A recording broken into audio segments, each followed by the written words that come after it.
Have you ever watched the person you love become a stranger right before your eyes? I saw it in the cold blue light of a phone screen at 2 in the morning. My wife Sarah was asleep, but her phone wasn't. It lit up on the nightstand, a single text message glowing in our dark Chicago bedroom. It wasn't the words that broke me, not at first. It was the name, Mark, and the single heart emoji next to it. My heart didn't just break, it turned to ice in my chest. I knew in that instant that the man I had been for 10 years, the loving husband, the provider, the fool, was gone. All that was left was a man holding the shattered pieces of his life, wondering how he was going to burn her world down with them. If you genuinely enjoy our stories, please subscribe to the channel, tell us where you're from, what time it is right now. It's always fascinating to know how far our story flows. Our life was a carefully curated picture of success, restored brownstone in Lincoln Park. Dinner parties where the wine flowed as freely as the laughter, and a marriage everyone called perfect. But perfection is a fragile illusion. The strange behavior started subtly. Sarah, who once shared every detail of her day, became a vault. Her phone, once left carelessly on the kitchen counter, was now permanently attached to her hand. She started working late, client dinners at fancy restaurants on Rush Street where I wasn't invited. When I'd ask about her day, her answers were clipped, polished, and utterly devoid of feeling. She'd look at me, her eyes holding a new kind of coldness, a dismissive arrogance that made me feel small in my own home. The slow discovery was a special kind of torture. A credit card bill with a charge for 2 at a Michelin-star restaurant I'd never been to.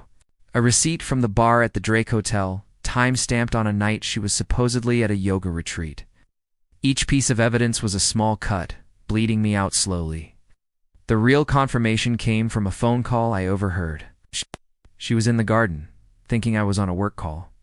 Her voice was different, soft, breathless, the voice she used to use with me. "I miss you too, Mark," she whispered. "He has no idea, he's just so predictable. The word hit me like a punch to the gut. My loyalty, my stability, my love was all just predictable. I was a boring, reliable utility, while she was off living some grand romance.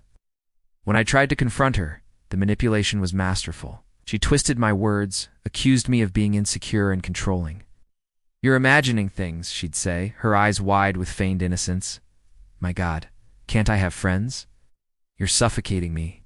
She made me feel like the villain, the crazy one. The villains, her and Mark, felt untouchable, laughing at me from their secret world. The emotional breakdown happened on a Tuesday. I was sitting in my car in a parking garage on North Michigan Avenue, the city's glittering facade feeling like a mockery.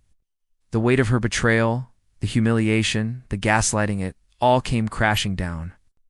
I wasn't just crying. I was convulsing with a grief so profound it felt like a death, and in a way it was. The man who loved Sarah died in that car. A new man was born, a cold, strategic, and ruthless one. My grief turned into fuel. I hired a private investigator, a grizzled ex-cop who operated out of a dusty office in the Loop. Within a week, I had a thick manila envelope filled with everything. Photos of them kissing outside a boutique hotel in the Gold Coast. Timestamps of their arrivals and departures. Copies of their texts. It was all there. A neat and tidy summary of my destruction. But I didn't want a simple divorce. I wanted justice. I wanted to strip away the arrogant smirk she wore like a prize. I wanted her to feel the same humiliation she'd so casually dealt me. That's when the plan formed. Our biggest asset was our house, the brownstone I had poured my soul and savings into restoring. We were due for a mortgage refinance, and she'd been pestering me about it, eager to pull cash out for her new business venture. The trap was set. I drew up the paperwork with my lawyer, but I added a special provision, a clause for a third-party investor who would be tied to the loan as a guarantor. I presented the stack of documents to her one evening. "It's the refi," I said, my voice steady. "Standard stuff." But I also took a leap. I put together a partnership for an investment with the cash out. It's a silent partner, just for legal and tax purposes.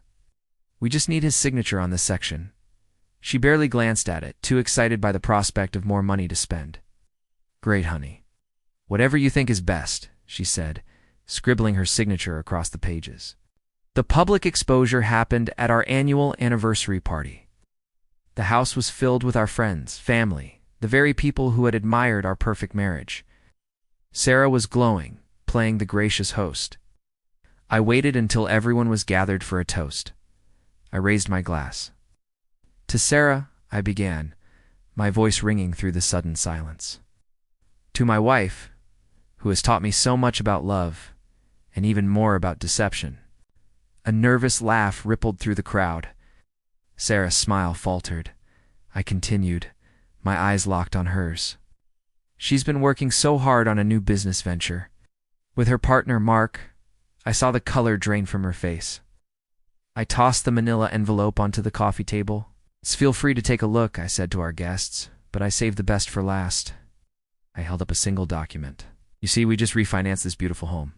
And Sarah was so committed to her partner that she made him a part of our future. She made him a guarantor. I paused, letting the weight of the moment sink in. I looked directly at her, the woman who had called me predictable, and I delivered the final blow. She turned silent when I revealed his name was on our mortgage refinance. The room was dead quiet. Her perfect world, her social standing, her financial future, it all evaporated in that one horrifying moment. She didn't scream. She didn't cry. She just stood there, a statue of ruin, as our friends and family stared, their faces a mixture of pity and disgust. The legal and social destruction was absolute. The document she signed, combined with the proof of infidelity, gave my lawyer everything he needed. She lost the house.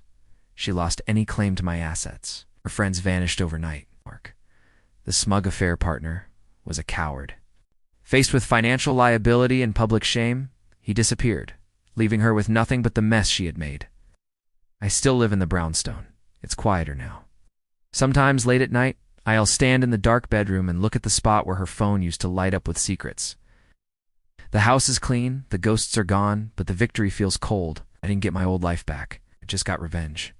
And I learned that the only thing heavier than a broken heart is the silence that comes after you, if a shattered someone else's. The end.